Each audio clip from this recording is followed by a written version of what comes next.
네, 여러분 안녕하세요. 김준 목사입니다. 오늘도 역시 우리 말씀 묵상 같이 보도록 하겠습니다. 오늘은 로마서 8장 1절에서 17절 말씀입니다. 로마서 8장 1절에서 17절 말씀, 우리 말씀 먼저 보도록 하겠습니다. 그러므로 이제 그리스도 예수님 안에 있는 자에게는 결코 정죄함이 없다. 이는 그리스도 예수님 안에 있는 생명의 성령의 법이 죄와 사망의 법에서 너를 해방하였기 때문이다. 율법이 육체로 말미암아 연약하여 할 수 없었던 그것을 하나님께서 하셨으니 곧 자기 아들을 죄 있는 육체의 모양으로 보내 속죄 제물로 삼으셔서 그 육체 안에서 죄를 심판하신 것이다. 이는 육체를 따라 살지 않고 성령을 따라 사는 우리에게 율법의 요구가 성취되게 하려는 것이다. 육체를 따라 사는 자는 육체의 일을 생각하나 성령을 따라 사는 자는 성령의 일을 생각한다. 육체의 생각은 사망이나 성령의 생각은 생명과 평안이다.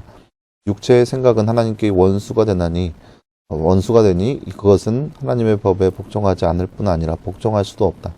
육체에 있는 자들은 하나님을 기쁘시게 할 수 없다. 그러나 하나님의 영이 너희 안에 계시면 너희는 육체 안에 있지 않고 성령 안에 있다. 누구든지 그리스도의 영이 없으면 그리스도의 사람이 아니다. 그리스도께서 너희 안에 계시면 몸은 죄로 말미암아 죽은 것이나 영은 의로 말미암아 산 것이다. 예수를 죽은 자 가운데서 살리신 분의 영이 너희 안에 계시면 그리스도 예수님을 죽은 자 가운데서 살리신 분께서 너희 안에 계시는 그분의 영으로 말미암아 너희의 죽을 몸도 살리실 것이다. 그러므로 형제들아, 우리는 육체를 따라 살도록 육체에게 빚을 진 자가 아니다. 너희가 육체를 따라 살면 반드시 죽을 것이나 성령으로 몸의 행실을 죽이면 살 것이다. 누구든지 하나님의 영으로 인도함을 받는 자들은 하나님의 아들들이다. 너희는 다시 두려움에 이르게 하는 종의 영을 받지 않고 양자의 영을 받았으므로 그 영으로 아빠 아버지라 부르짖는다. 성령께서 친히 우리의 영으로 더불어 우리가 하나님의 자녀인 것을 증언하신다. 자녀이면 또한 상속자요 그리스도와 함께 상속자이니 우리가 그분과 함께 영광을 받기 위하여 고난도 함께 받아야 할 것이다. 아멘. 네, 사랑하는 여러분, 오늘 말씀 우리가 지난 주일날 함께 나눴던 말씀이죠. 우리가 세상의 사람이 아니라 하나님의 은혜로 하나님의 자녀된 권세를 우리가 가지고 있다라고 지니고 있다라는 그런 말씀, 그리고 말씀이 바로 오늘 말씀의 내용이라 할 수 있겠습니다. 잠깐 다른 주제 한번 바꿔볼까요? 말씀이 있고 빈칸에 알만한 말을 넣어 말씀을 완성하세요. 그리스도 예수님 안에 있는 자에게는 결코 띠이 없다. 이는 그리스도 예수님 안에 있는 띠의 띠와 띠의 띠에서 너를 띠하였기 때문이다. 네, 띠가 많죠. 오늘 말씀 1절과 2절 말씀이죠. 1절과 2절 말씀. 그래서 예수님 안에 있는 자에게는 결코 정죄함이 없다. 이는 그리스도 예수님 안에 있는 생명의 성령의 법이 죄와 사망의 법에서 너를 해방하였기 때문이다. 오늘 말씀 1절과 2절 말씀입니다.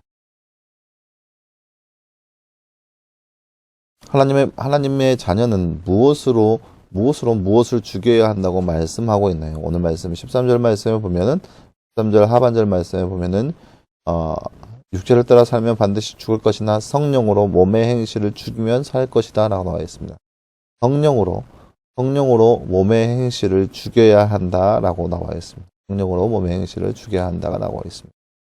네, 사랑하는 여러분, 오늘 말씀은 하나님의 자녀로서의 삶의 모습에 대해서 함께 말씀을 통해서 볼 수 있습니다. 이게 우리가 이 땅 가운데 죄를 지으면 죄의 삭은 반드시 죽음입니다. 처음 사람 아담이 하나님 앞에 죄를 짓게 되었습니다. 그 죄가 뭐였냐면은 선악을 알게 하는 나무를 따먹지 말라고 하나님께서 명령하셨는데 그것을 따먹었습니다. 그 죄의 결과 하나님께서 분명히 아담에게 말씀하시기를 선악을 알게 하는 나무를 따먹지 말라. 너희가 반드시 죽을 것이다 라고 말하였습니다. 근데 그 명령을 아담이 준행하지 않았죠. 그 결과 사망이 인간에게 들어오게 됐습니다. 그러니까 무슨 말이냐? 죄의 삭은 사망이라는 거죠. 죄로 인하여서 사람은 죽음에 이르게 되었습니다. 그런데 아담 이후에 모든 사람은 죄 가운데 놓여져 있는 사람입니다. 누구 하나 다 죄에서 벗어나 자유로운 사람이 없다는 거죠. 저도 마찬가지고 여러분도 마찬가지고 늘 날마다의 삶 가운데 죄를 짓고 살아가고 있다는 거예요. 하지만 우리가 죄인인 신분이지만 하나님 앞에 섰을 때 우리가 하나님 앞에 서게 된다면 이제 말 그대로 법정처럼 예를 들어서 재판의 과정처럼 이런 법정 드라마가 펼쳐지게 될 텐데 우리가 하나님 앞에 섰을 때 우리가 지었던 그런 모든 죄악들을 일목조연하게 하나님께서 다 알고 계실 거예요. 그런데 뭐가 있냐면 우리가 하나님의 자녀일 때는 그 죄에 대해서 하나님께서 달리 보신다는 거죠. 예를 들어 볼게요. 여러분이 저에게 있어서 제 지갑에 있는 돈을 빼갔을 때 제가 여러분을 어떻게 바라보겠어요? 도둑질하는 사람은 도둑으로 보겠죠. 도둑질하는 사람, 손버릇이 안 좋은 사람으로 보겠죠. 그래서 반드시 죄의 심판을 받게 하겠죠. 그래서 경찰에 신고한다든지 아니면 배상을 받게 한다든지 그렇게 여러 가지 조치를 취할 거예요. 물론 저도 여러분 사랑하기 때문에 여러분에게 이제 혼방을 하겠죠. 근데 마찬가지예요. 그것에 대해서 나쁘게 여기는 건 사실이죠. 그것에 대해서 안 좋게 여기는 건 사실이죠. 그것은 아니다. 그러면 안 된다라고 하면서 배상을 물거나 그거에 대해서 다시 돌려받거나 그렇게 하겠죠. 하지만 제 자녀가 제 직업에 손을 댔을 때는 그냥 그러니 하고 물론 혼내기도 하겠죠. 그렇게 하면 안 된다라고 얘기를 하겠지만 그냥 지나가는 경우도 허다합니다. 왜요? 자녀니까. 실제로 제 딸이 헌금을 낸다고 하면서 제 지갑에 돈을 빼서 자신의 봉투에 집어넣는 경우도 있었습니다.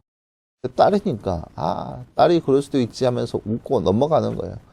하나님의 자녀되는 권세를 얻는 것은 우리가 지은 죄에 대해서 하나님께서 우리를 어떻게 바라보시냐의 그 차이에 있다는 거예요. 우리가 하나님과 전혀 상관이 없을 때 하나님 앞에 지은 죄들은 우리를 죽음으로 이르게 합니다. 그냥 육적인 죽음으로 끝나는 것이 아니라 영원한 죽음에 이르게 하는 거죠. 하지만 우리가 하나님의 자녀로서 우리가 죄를 지으면 하나님께서는 우리를 사랑하여 주셔서 그 죄를 우리에게 감당하는 게 아니라 우리를 대신해서 예수님께 그 모든 죄를 전가해서 그 죄를 담당하게 합니다. 그리고 우리를 향하여서 절대 너는 죄인이다 얘기하지 않습니다. 왜요? 사랑하기 때문에. 자녀이기 때문에. 그래서 오늘 말씀 1절 말씀 우리가 아까 방금 나눴죠? 예수님 안에 있는 자에게는 결코 정죄함이 없나니. 왜요? 성령의 생명의 법이 죄와 사망의 법을 이겼기 때문에. 우리가 죄로 인해서 죽을 수밖에 없는 존재이지만 우리가 예수 그리스도 안에 있다면 우리를 향하여서 누구도 우리를 향하여 너는 죄인이다, 너는 죽어 마땅하다라고 말할 수 있는 사람이 아무도 없다라는 거예요. 왜요? 성령의 생명의 법이 죄와 사망의 법을 이겼기 때문에. 그래서 우리가 하나님의 자녀된 권세는 그러한 그 특권이 있는 거예요. 하나님께서 우리를 향하여서 자녀라 여기는 거죠. 그리고 그 자녀의 모양은 육체의 것을 따르지 않고 하나님의 것을 추구하는 삶이 바로 하나님의 자녀되는 삶의 모습입니다. 그래서 늘 우리의 생각과 성령의 생각이 우리의 삶 가운데 육체의 생각과 육체의 모든 것들은 다 사라지고 이제 성령의 생명의 법이 우리를 삶을 주관하게 되는 그때가 오게 된다는 거예요. 그렇게 된다면 우리가 바라보고 우리가 추구해야 할 모든 것들은 육체의 법이 아니라 성령의 법이 우리의 삶을 지배하게 된다는 거예요. 그 말은 무슨 뜻이냐? 우리가 육체의 욕심을 따라서 욕망을 따라서 뭔가를 추구하고 뭔가를 하는 것이 아니라 성령의 법으로서 하나님께서 원하시고 기뻐하신 것이 무엇인지 더욱더 알고 그를 위해 애쓰는 모습이 우리 가운데 펼쳐지게 된다는 거예요. 길거리에 쓰레기를 버리는 거, 이거에 대해서 양심의 가책을 받겠죠. 양심의 가책을 받아서 이러면 안 되는지 거기에서 끝나는 것이 아니라 이것은 하나님께서 원하시는 것이 아니하면서 하나님께서 원하시는 삶의 모습처럼 그렇게 살아간다는 거예요. 이것이 바로 예수 그리스도 안에 있는 하나님의 자녀되는 삶의 모습이라는 거죠. 사랑하는 여러분, 오늘 하루도 이 땅 가운데 살아가면서 먼저는 우리가 과연 하나님의 자녀인지 생각해 봤으면 좋겠습니다. 우리가 과연 하나님의 거룩한 자녀인지 아니면 세상 가운데 육체의 법을 따라 사는 그런 허황된 삶을 살아가고 있는지 우리의 모습을 살펴보았으면 좋겠습니다. 그래서 우리의 삶이 세상적인 삶으로서 우리의 육체의 욕심을 따라 살아간다면 그러한 모든 것들을 다 죽기 버리고 다 낮추고 그런 것을 위해 살아가는 모습이 아니라 오직 하나님을 위해서 하나님의 영광을 위해서 성령께서 인도하시는 그러한 삶을 살아갈 수 있는 삶, 그러한 삶이 바로 이 땅에서의 하나님의 거룩한 자녀로서의 우리의 삶이 되기를 간절히 소망합니다. 그렇게 늘 하나님께 영광 올릴 수 있는 그런 삶이 되기를 간절히 소망합니다. 함께 기도하겠습니다. 사랑하는 하나님 감사합니다. 주님, 우리의 삶 가운데 주여 놀랍게 하여 주시사 하나님 우리를 사랑하여 주셔서 하나님의 귀한 자녀 삼아주신 주님, 하나님의 그 놀라우신 사랑과 은혜를 감사드립니다. 하나님, 그처럼 우리도 이 땅 가운데 살아가면서 하나님의 자녀답게 살기를 간절히 원합니다. 육체의 욕심을 따라 살아가는 것이 아니라 하나님의 영광을 위해 살아갈 수 있는 우리의 모습 되게 하시고 우리의 욕심과 우리의 욕망을 따라 살아가는 우리의 모습이 아니라 오직 하나님을 위하여서 하나님의 영광을 위해 살아갈 수 있는 우리의 모습 될 수 있도록 주께서 역사하여 주시옵소서. 이 모든 말씀 감사드리며 살아계신 예수님의 이름으로 기도하였습니다. 아멘. 네, 사랑하는 여러분, 오늘 하루도 늘 믿음 안에서 승리할 수 있는 저와 여러분 되기를 간절히 소망합니다. 이번 한 주간도 또 시작되었는데요. 이제 뭐 방학을 앞두고 있는 친구들, 또 이미 방학을 맞이한 친구들이 있을 텐데 더욱더 어떠한 삶을 살아가든지 간에 하나님 말씀 안에서 하나님께서 기뻐하시는 삶을 살아갈 수 있는 저와 여러분 되기를 간절히 소망합니다. 말씀 묵상 계속 진행됩니다. 말씀 묵상을 통하여서 하나님께 더욱더 가까이 갈 수 있는 우리의 모습 되기를 간절히 소망합니다. 여러분 수고했고요. 내일도 역시 우리 말씀 묵상으로 함께 찾아보도록 하겠습니다. 여러분 수고했습니다.